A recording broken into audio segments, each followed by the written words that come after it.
The viewer can relate to the narrative throughout Turner's works through their own observations, and this is evidential in her work of everyday scenes, festivals and working life. Her encounters enrich the graphical nature of her line, bringing to life the characters and scenes in her work.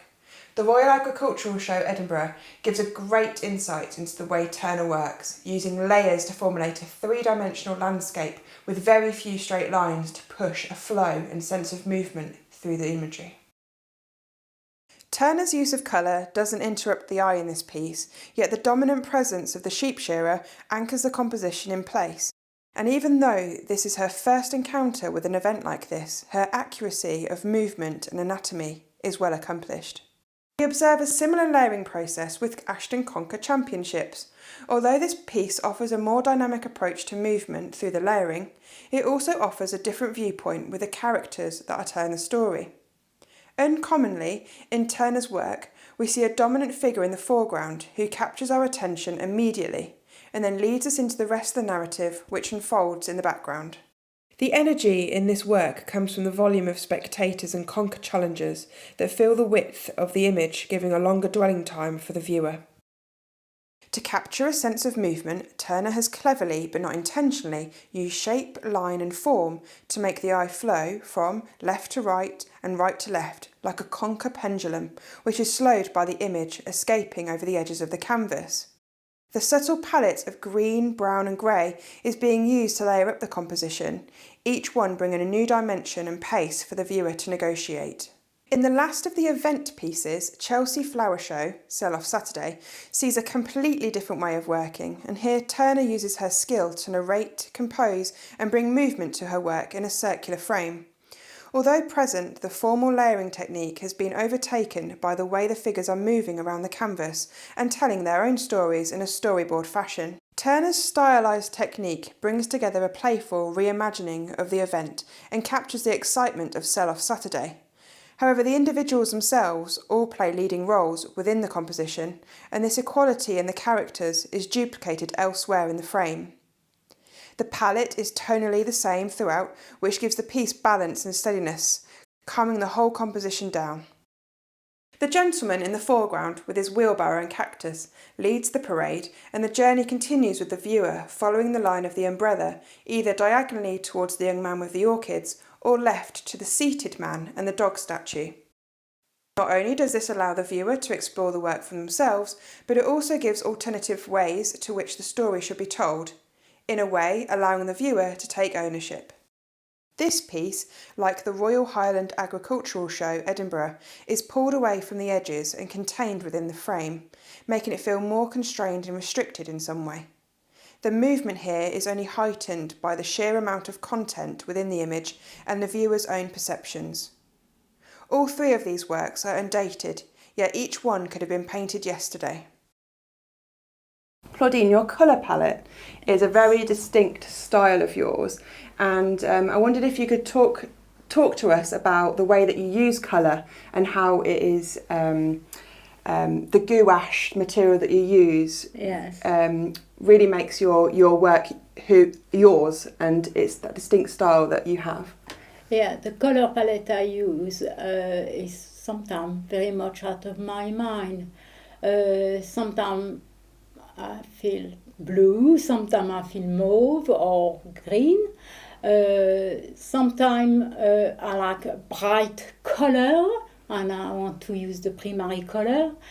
And depending on the mood I am, and as well, I've got a lot of book on art and illustrator book as well. Sometimes seeing one of a picture, like poster artist or whatever, inspire my picture, and I try to use some of their color to make my own color scheme, which I do a lot of color researching, but most of the time now I use a muted color, which I find in a way peaceful to do. Sometimes more work to do, which is challenging, which I like challenge, and I like doing a color people not used to see. So it takes a lot of time to mix, and of course, the matte painting usually take a lot of time, Yeah, of course. which is not always seen. Yes, of course. And That's we're going to right. look a little bit more about that in detail very soon. But in terms of the materials that you use, so the gouache, can you explain a little bit more about that? Yes, I use the gouache because the gouache is a very light, fastening color. You could have it exhibited, and it doesn't move over the year. It just stay the same. So I'm quite happy to use gouache because it's a very versatile medium. I could do light color or very powerful, rich color like oil, or I could do just very much illustrative work. And it's very minutious, very easy to use with mix of water, and all the color mix quite well, which sometimes take time, but they mix quite well and arrive to the right consistency, which is usually like a thick cream. Yeah. And on small detail, it's easy to apply. When I've got a large array, it's more tricky, but that comes with the time, and I've been doing that for quite a long time already. Yes, of course. Of course, I've been using, as an illustrator, I've been using all sorts of medium, like illustrators supposed to use all sorts of medium to render different things. But I fix on gouache now most of the time because I know the medium quite well. And as you can see on the actual artwork, it gives that really nice flat finish, and you can hardly see your brush marks. Yes. Is that also part of the gouache nature in terms of the material? Yes, actually, when it's wet, is the first layer the gouache you put is quite tricky. So usually I use 2 or 3 layers of gouache to stabilize the color. And a second layer, it becomes much more uniform, and they are dry in half an hour, something like that. Turner's chosen medium gives a graphical look, offering a contemporary feel, which enables her to produce timeless pieces of art, of which are way ahead of time in style and illustrative abilities. We can see this within her piece C'était le temps des fleurs, where her ability to section off a composition but allow the story to flow from one section to another is seamless. Cleverly, Turner has split her story into 8, telling the life of a florist over a day. With each vignette becoming its own chapter, they all merge to formulate one harmonious composition, despite showing the trials and tribulations of the character within the scenes. The energy in this piece runs diagonally through the image with a calmer sense of achievement in the end scene, where we see the arrangement of plants on the counter ready for the next day. The straight edges that run through the entire composition slows the tempo down, even though the viewer's eye follows these to navigate and make sense of the story. These straight edges are both deliberate, used as boundaries by the artist, yet also quite naturally included to block or stop the flow of movement. This can be seen with the use of the ladder and the flower boxes. We are guided to treat each scene separately, but somehow it is very hard not to view this piece as a whole, just by the very nature of Turner's work. The last 4 examples of her work are very muted in palette and offer a subtle tone, yet in her piece Garçon, we see a vibrant, bolder approach to colour in the form of bright yellows, turquoise and black. Tonally, the colours are the same shade throughout, so she relies on the structure and composition of her piece to form the layers of storytelling. The main waiter in the foreground takes centre stage, engaging the viewer. His eyes lead us towards the gentleman he is serving. Our line of sight is drawn up the left-hand side, where most of the detail and narrative is unwinding. Nonetheless, the lady's sun hat in the foreground makes the perfect stepping stone to lead the eye up through the centre of the composition diagonally to the red accent of the wine glass on the furthest tray in the distance. The weight of this piece sits mainly from this diagonal sightline towards the left corner, which seems a bit unbalanced compared to most of Turner's work. Paris, Vendredi Soir shows yet another side to Turner, where we now see her use of tone and shade influencing the layers and the route into the composition. Here, the enclosed frame of the high-rise buildings pull the eye centrally, where we see the heavy traffic pulling us deeper into the frame. The 3 traffic lights act as anchors, with the middle one becoming the focal point to the whole scene. The use of line in this image is important, and the railway bridge forms yet another frame. Most of the lines inside of this frame flow diagonally, giving a sense of movement, whereas most of the lines formed outside of this frame are vertical, giving the building's height and stature. The red accents are used cleverly to allow the viewer's eyes to bounce off of them all the way through the composition, leading to the softer shades of blue and white, which are abruptly cut off by the heavy structure of the bridge's frame. Claudine, we're sat in your incredible garden. You can see the ferns here and you can hear the birds singing. It's absolutely wonderful. Yes. Can you explain how your garden has become a bit of an inspiration for some of the works that you've produced over the years? Yes. As I was a young florist years ago, I was always interested in plants, and I wanted a garden with a lot of plants and flower. Of course, I was interested very young in flower. So last was already an interest was very so young of the garden and the plant, and it became to me quite interesting to do a picture of my garden, but actually not a picture of the typical garden. I wanted, for example, around here, which I call the French garden, and is a street plaque here on the wall saying, you know, Place des Fêtes, that's where I was born, and I wanted to turn that little part of my garden into Paris garden, or a French garden in a way, a little bit I knew. So I started, and I wanted a bit of quirkiness, so I put two statues in my little garden, which is actually in my painting, about the Aesop fable, the fox and the crow, with his famous cheese. The fox actually had the cheese, the crow had the cheese in his beak, and then the fox there said, "Oh, you got a lovely song." And the poor crow just dropped the cheese, and the fox said, "Ha ha, well, you know, you shouldn't be flattered by all that, you're losing."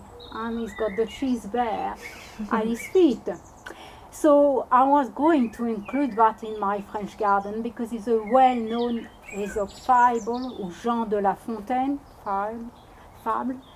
And of course here we've got Lilac, which actually is a French Madame Lemoine double lilac, and it was a French song called Tous les lilas de mai by Michel Legrand. Mm-hmm. And I love Michel Legrand music, and I'm happy to have this lilac in my little French garden, Tous les lilas de mai. So that was another thing who inspired me to have the lilac. And all the fern, I'm very interested in fern, as Cathy is itself, and all the animals who come around, like the frog, for example, who came into my fern, the bird who sing, you know, all the animals on the night time, because I thought you actually see less of a picture of a garden in the night time, and is that in a way quirkiness and not used to see, I wanted to do, was interesting me. Claudine, in terms of the projects that you research and the subject matter that you look into, how do you decide what you're going to do for your next piece and what that final image is going to look like? Why are your subjects so unusual and quirky? Is that what's interesting to you, that they're different? Yes, it's a challenge to have something like that for me to do. I always look for a little challenge, and as I grow old, I look even for more challenge. My picture seems to be more complicated as I grow old than when I was young. But it is what I do my painting for. I think, you know, you've got to have something to trick you to carry on doing those pictures. And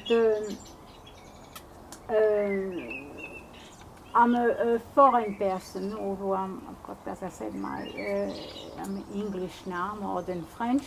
I always see things perhaps a little bit different of some other people with a foreign eyes.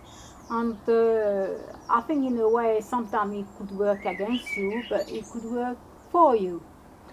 So sometimes he helped me to, to go along and yeah, we won't see that here. So I'm going to do it and see I come out and see if people will understand, because I got great respect of people who look at me painting, and although they're not at a glance accessible, but what do we say, au fur et à mesure, you go into the picture, you see all little story you could read and you could enjoy. It doesn't matter where you come from, like the lilac, for example, or the fox and the crow, you could do what you want with it. And I thought that's a point I use for a lot of my picture.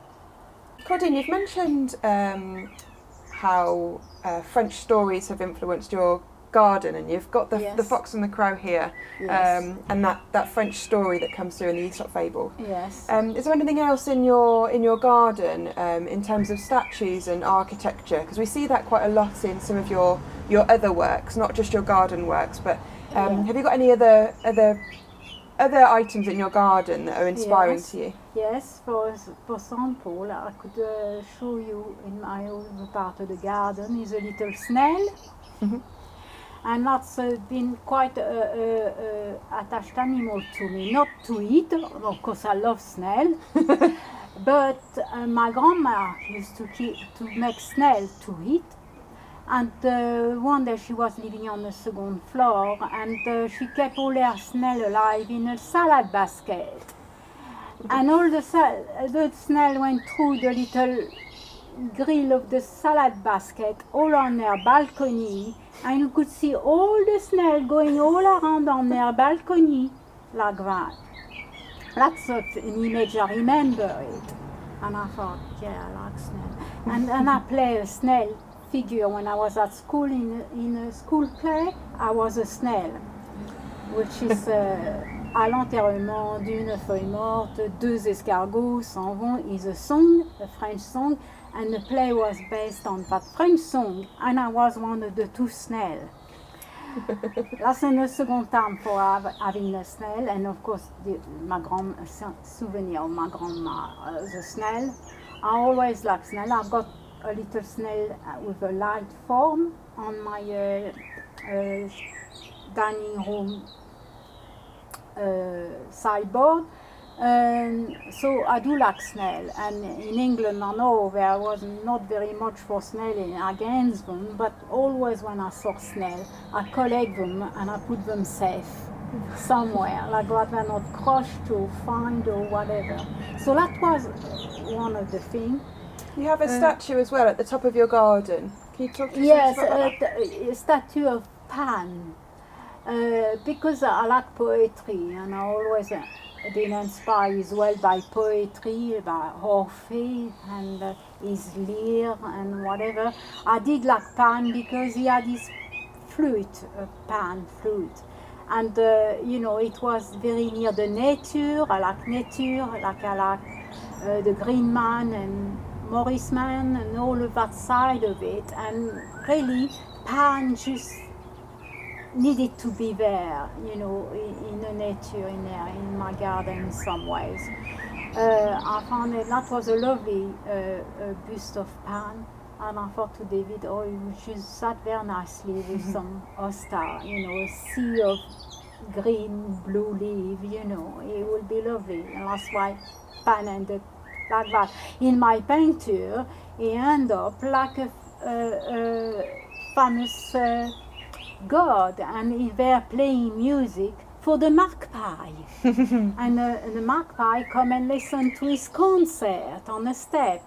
It's a song called Le Jardin Extraordinaire by Charles Trenet. And on voit des statues qui dansent. We see dancing statue, we see animal looking at statue, animal doing all sorts of things, and in a way my garden painting in a bit like the Jardin Extraordinaire at night or in the daylight. You can rely on Turner to produce exquisite pieces of art with a style that is very much a signature and one that is totally recognisable as a Claudine Turner. When looking at influences or comparative studies, a few names are at the forefront of our research. We look towards the greats that were key developers of the Cubism and Fauvism movements. Artists such as Braque, Leger, Gris, and even Picasso can be seen as influences of Turner's work, and similarities unfold in not only composition, but colour, rhythm, line and perspective. One of Turner's consistencies is her colour palette and tone. Braque adopted a monochromatic and neutral colour palette and believed that such a palette would emphasise the subject matter. For Turner, this simplistic colour palette and neutral tone keeps her work contemporary and timeless, yet at the same time gives the artwork balance and reliability. Her choice of medium, gouache, is how Turner gives this cubist style a fresh look and a commercial graphic appeal. Her work often overlooked as print because it is so precise. If we look more closely into Cubism, Turner's work amplifies the four characteristics that define one of the most influential movements in early 20th century art: the application of multiple perspectives, the use of geometric shapes, a monochromatic colour palette, and a flattened picture plane. Now, not all of these are used fully, and not all are used in every artwork Turner produces, but what we can see is that influence and the adaptations that are then applied to make this style her own. Unlike Picasso, we do not see many geometric shapes that are flattened to the point of unrecognition. Moreover, we do not get the fragmentation of objects that are then reformed on a completely new plane. What we do get are subtleties of this nature and homages to these greats that work harmoniously to form strong composition. For example, we see this in Rue de Renard, Centre Georges Pompidou. Here we see fragmented instruments and musicians alongside what I believe to be industrial ducting. We can recognise the subject matter, but the use of blocks, the straight lines juxtaposed by the curves and the multi-layering suggests we are not only recognising small elements of Picasso, but also Leger, Gris, Braque and Lichtenstein all in one. At the time when Picasso and Braque were working so closely together to develop Cubism, their work was almost identical. Gris, on the other hand, started to push Cubism himself, moving away from the use of monochromatic colour and instead using a brighter, more harmonious palette like his friend Matisse.